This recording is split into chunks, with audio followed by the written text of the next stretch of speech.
യൂട്യൂബിന് വിട. സൂര്യയിലെ എല്ലാ പരമ്പരകളും സംരക്ഷണത്തിന് ശേഷം തികച്ചും സൗജന്യമായി. സൺ നെക്സ്റ്റ് ആപ്പ് ഡൗൺലോഡ് ചെയ്യൂ. കണ്ടാസ്വദിക്കാം നിങ്ങളുടെ പ്രിയ പരമ്പരകൾ. എന്റെ അടുത്ത് ചന്ദ്രേട്ടന്റെ ജീവിതം വേണമെന്ന് ഞാൻ പറഞ്ഞിട്ടില്ല. ആ ജീവിതം ഒരു കള്ളിയോടൊപ്പം ആവരുതെന്ന് മാത്രമേ ഞാൻ പറഞ്ഞിട്ടുള്ളൂ. ദയവ് ചെയ്ത് അജയേട്ടൻ അങ്ങനെയൊന്നും പറയരുത്. ആ സാഹചര്യത്തില് ചേച്ചി അങ്ങനെ ചെയ്തു പോയെന്ന് വെച്ച് അവർ കള്ളിയൊന്നും അല്ല. സാഹചര്യം ഇനി ഏതാണെങ്കിലും മോഷണം മോഷണം തന്നെ. മോഷ്ടിക്കുന്നവളെ കള്ളിന്നല്ലാതെ പുണ്യാളത്തിൽ നിന്ന് വിളിക്കാൻ ബുദ്ധിമുട്ടാ. മതി, നിർത്ത്. നന്ദിത കള്ളിയാ, സമ്മതിച്ചു. പക്ഷേ ആ കള്ളി എനിക്ക് വേണം. എന്റെ ഭാര്യയായി, എന്റെ കുഞ്ഞിന്റെ അമ്മയായി. അവളെ സ്വീകരിക്കണോ ഉപേക്ഷിക്കണോന്ന് അഭിപ്രായം ചോദിക്കാനല്ല ഞാൻ ഏട്ടൻ്റെ അടുത്ത് വന്നത്. എന്തിനാടാ എന്നെ കണ്ട് നിന്റെ തോന്നിവാസങ്ങൾക്ക് അനുഗ്രഹം വാങ്ങിക്കാനോ? ആ 10 ലക്ഷം രൂപ തിരിച്ചറിയണമെന്ന് പറയാം. ഏത് 10 ലക്ഷം? നന്ദിതയുടെ കയ്യിൽ നിന്ന് ഞാൻ വാങ്ങിക്കൊണ്ടുവന്ന് ഏട്ടനെ ഏൽപ്പിച്ച 10 ലക്ഷം രൂപ. അത് തിരിച്ചറിയാൻ ഞാൻ അവളുടെ കയ്യിൽ നിന്ന് കടം വാങ്ങിയതൊന്നുമല്ലല്ലോ. അത് എന്റെ വീട്ടിൽ നിന്ന് അവള് മോട്ടിച്ചോണ്ട് പോയ പണം തിരിച്ചു തന്നതല്ലേ? അതെന്തിനാ ഞാൻ വീണ്ടും അവക്ക് കൊടുക്കുന്നേ?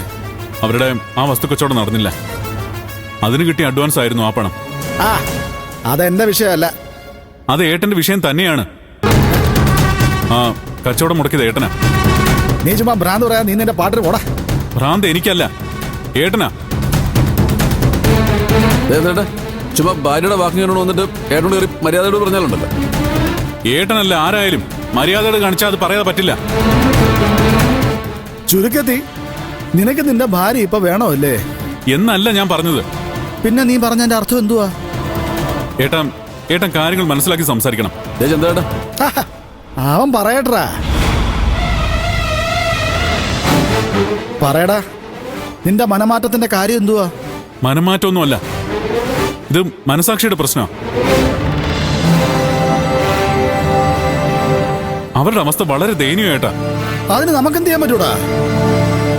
ഇന്ത്യയിൽ കോടിക്കണക്കിന് ജനങ്ങള് പട്ടിണി പാവങ്ങളാ.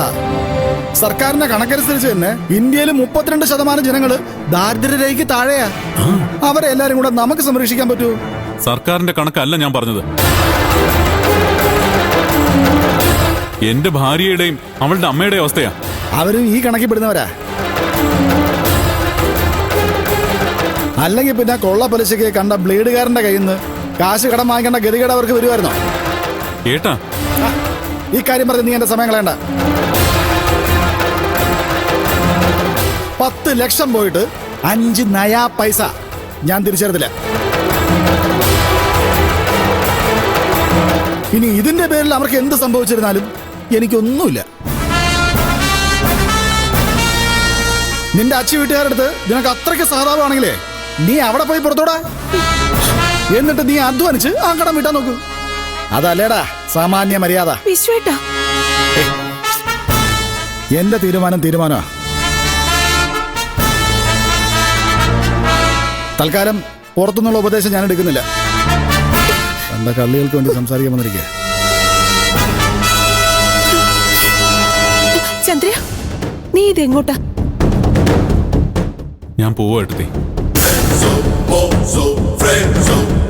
വളർത്തുപട്ടിയുടെ വില പോലും ഇല്ലാത്തടുത്ത് ഞാൻ എന്തിനാ നിൽക്കുന്നേ? ഏട്ടൻ പെട്ടെന്നുള്ള ദേഷ്യം കൊണ്ട് അങ്ങനെയൊക്കെ പറഞ്ഞതല്ലേ? ഏട്ടന്റെ സ്വഭാവം ചന്ദ്രേട്ടൻ അറിയാവുന്നതല്ലേ? ഒരു അരമണിക്കൂർ കഴിയട്ടെ, വിശ്വേട്ടൻ പഴയ വിശ്വേട്ടനാവും. അതൊക്കെ പണ്ട്. അങ്ങനെ ഒരു ഔദാര്യം ആരും വിശ്വേട്ടൻ പ്രതീക്ഷിക്കണ്ട. വിശ്വേട്ടൻ ഒരുപാട് മാറി, അതെല്ലാ അർത്ഥത്തിലും. അല്ലെന്നതേ കാവരെടുത്ത് പറയട്ടെ.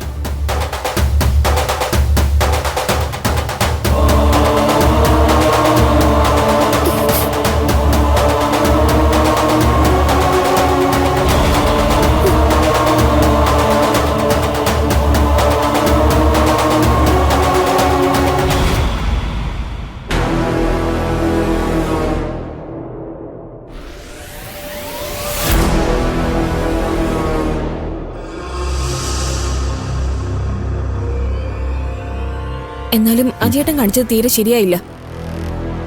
ഞാൻ എന്ത് കാണിച്ചു നീ പറയുന്നേ? ആ അവസ്ഥയിൽ എന്തിനാ ചന്ദ്രേട്ടനെ തള്ളി പറഞ്ഞത്? പിന്നെ ഞാൻ എന്താ വേണ്ടേ? വിശ്വേട്ടനെ എതിർത്തിട്ട് അങ്ങനെ നമ്മളെ കൂടി ഇറക്കി വിടണം. ഇതിലും ഭേദം അതായിരുന്നു. എടി, നിന്ന നിൽപ്പിൽ നമ്മൾ എങ്ങോട്ട് പോകും മോളെ? എങ്ങോട്ടെങ്കിലും പോണം. ഇതിലും അന്തസ്സാദാ. എന്തിനാ തിരുവായ്ക്ക് എതിർവായി ഇല്ലാതെ ഇവിടെ നമ്മളിങ്ങനെ കടിച്ചു തൂങ്ങി ജീവിക്കുന്നത്? എടി പൊന്നു മോളെ, നീ ചുമ്മാ പൊട്ടത്തരം പറയാതെടി. 1ഉം 2ഉം അല്ല, 1500 കോടി കളഞ്ഞിട്ട് ചുമ്മാ ഒരു വാശിപ്പുറത്തിറങ്ങി പോവാനൊന്നും അജയനെ കിട്ടുകയല്ല. എത്ര കോടി ഇട്ടിട്ട് എന്താ അജയേട്ട കാര്യം? മനസ്സമാധാനം ഇല്ലെങ്കിൽ പിന്നെ ഈ കോടികളുണ്ട് എന്തെങ്കിലും പ്രയോജനമുണ്ടോ? എടി, പ്രയോജനം ഉണ്ടോന്ന് അത് കയ്യെ കെട്ടിട്ട് തീരുമാനിച്ചാ പോരെ? എന്നാ അത് കിട്ടിയിട്ട് തീരുമാനം എടുത്തത് തന്നെ. ഈ ജന്മം വിശ്വേട്ടൻ അത് നിങ്ങളെ കാണിക്കാനും പോകുന്നില്ല. അതൊക്കെ നിനക്ക് ചുമ്മാ തോന്നുന്നതാ. എടി, വിശ്വേട്ടനി കാണിക്കുന്ന അംഗവും പോരും ഒക്കെ ഉള്ളൂ. കൂടെ പിറപ്പുകളെന്ന് പറഞ്ഞാ അങ്ങേർക്ക് ജീവന്. ഇത്രയൊക്കെ കണ്ടിട്ടും അജയേട്ടൻ ഇത് തന്നെ പറയണം. പറയും മോളെ, ഇത്രയും കാലത്തെ ഏട്ടന്റെ അനുഭവം അതാ. അവനവന് വരുമ്പോ പഠിച്ചോളൂ. ഇന്ന് ചന്ദ്രേട്ടനെ ഈ ഗതിയെങ്കിൽ നാളെ അത് അജയേട്ടനാവും. ഒരിക്കലുമില്ല. ചന്ദ്രേട്ടനെ പോലെ അല്ല ഞാൻ കണ്ടറിഞ്ഞേ കളിക്കുള്ളൂ. എന്നുവെച്ചാ ചന്ദ്രേട്ടൻ ഇവിടെ നിന്ന് ഇറക്കി വിട്ടത് അജയേട്ടന് സന്തോഷമുണ്ടല്ലേ? എടി മോളെ, നീ സ്വത്ത് വീതം വയ്ക്കുമ്പോ ഒരാൾ കുറഞ്ഞു കിട്ടിയാ അത്രയും ലാഭമാവുമല്ലോ. എടി നിർത്തിക്കേ, നീ ചുമ്മാ എഴുതാപ്പുറം വായിക്കല്ലേ മോളെ. പിന്നെ അജയേട്ടൻ ഈ കാണിച്ചതിന്റെ അർത്ഥം എന്താ? ഒരിക്കൽ ആത്മഹത്യക്ക് ശ്രമിച്ച് പരാജയപ്പെട്ടവനാ ചന്ദ്രേട്ടൻ. ഈ മാനസികാവസ്ഥയില് അയാൾ എന്താ ചെയ്യാൻ പോകുന്നെന്ന് ആർക്കറിയാം? നിർത്തിക്കേ, നീ ചുമ്മാ അതൊന്നും പറഞ്ഞ ആളെ പേടിപ്പിക്കല്ലേ മോളെ. പേടിക്കേണ്ട കാര്യങ്ങൾ പേടിക്കുക തന്നെ വേണം. നന്ദിതേച്ചിയുടെ വീട്ടിലെ അവസ്ഥ ചന്ദ്രേട്ടൻ പറഞ്ഞത് കേട്ടില്ലേ? ഇങ്ങനൊരു സിറ്റുവേഷനിൽ ചന്ദ്രേട്ടൻ അങ്ങോട്ട് പോകുന്ന അജയേട്ടന് തോന്നുന്നുണ്ടോ? അഥവാ അങ്ങോട്ട് ചെന്നാ നന്ദിതേച്ചി സ്വീകരിക്കുന്നു തോന്നുന്നുണ്ടോ? അവിടെ ഇവിടെ ഇല്ലാതെ വരുമ്പോ ഒരു മനുഷ്യൻ വേറെ എന്ത് ചെയ്യും? ഞാൻ അത്രയ്ക്കൊന്നും ആലോചിച്ചില്ല മോളെ. ആലോചിക്കണം. ആലോചിച്ചേ പറ്റൂ. അജയേട്ടൻ കുറച്ചു മുമ്പേ പറഞ്ഞില്ലേ കൂടപ്പുറപ്പുകളുടെ സ്നേഹത്തെക്കുറിച്ച്? ആ പറഞ്ഞത് സത്യമാണെങ്കിൽ ചന്ദ്രേട്ടന് വേണ്ടി എന്തെങ്കിലും ചെയ്യണം.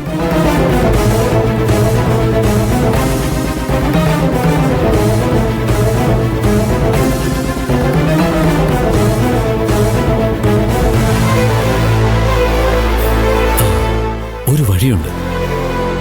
എന്താ അത്? മോള് നന്ദിതയെടുത്ത് വിളിച്ചൊന്ന് സംസാരിക്കണം. അവർക്ക് വേണ്ടി ചന്ദ്രേട്ടൻ അനുഭവിച്ച ത്യാഗങ്ങളും അവരറിയണം.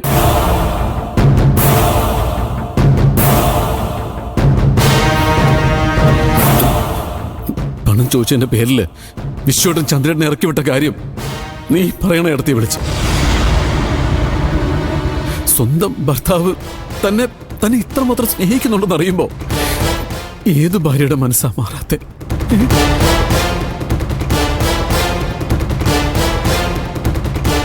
ചന്ദ്രേട്ടൻ പാവ. ആ മനുഷ്യന് നന്ദിയെടുത്തുള്ള സ്നേഹം അത് മോള് പറഞ്ഞ് മനസ്സിലാക്കി കൊടുക്കണം.